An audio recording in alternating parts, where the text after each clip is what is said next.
Good afternoon, everyone. This is Henry, and as we get into tonight's video review, I wanted to spend some time on Tesla.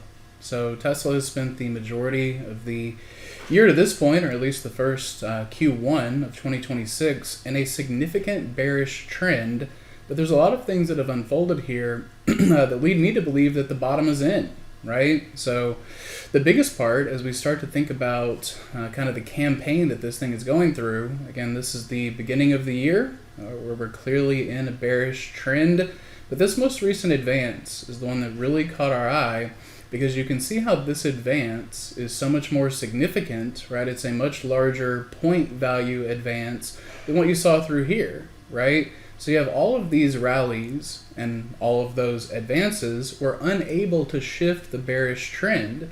But then you get this move that is so much larger than all of these others, and that's the first heads up that the personality of this market has begun to shift, right? So you can look at it, some may even draw a trend line. I'm not too big into that. I think that trend lines tend to be more subjective, but when you think about symmetry, this can be measured down to the penny, and again, this advance really stands out.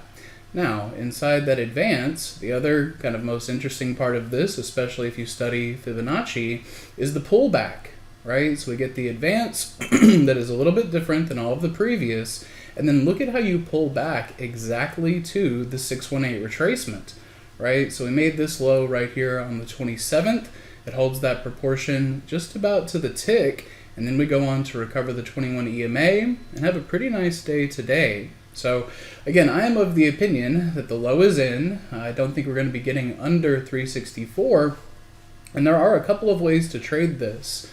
So one of the trades that we had in the chat room today was looking at this through today's expiration, right? So if we look at this just for the 6th of May, this position is about to be closed out, right? I've got the stock trading at 435, and the butterfly is centered right there at 400. So it's just a great product for the gravitational pull that you tend to see towards these strikes, and that was a trade that everybody got in on in the chat room. Now, if you're not in on this, this is a trade that I think you can still take, and it'll be really interesting to see how Tesla trades on Thursday. Ideally, you get some kind of a pullback, and you can put this spread on a little bit cheaper, but this is going out into the monthly expiration and looking for it into 420. So again, it'll be interesting to see where we trade tomorrow. Any pullbacks into the 21 EMA, I'm going to look at as buying opportunities.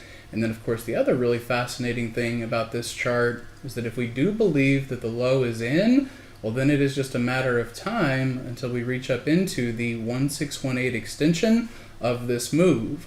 So measured from swing high against the swing low, you see how that extension is just about $600.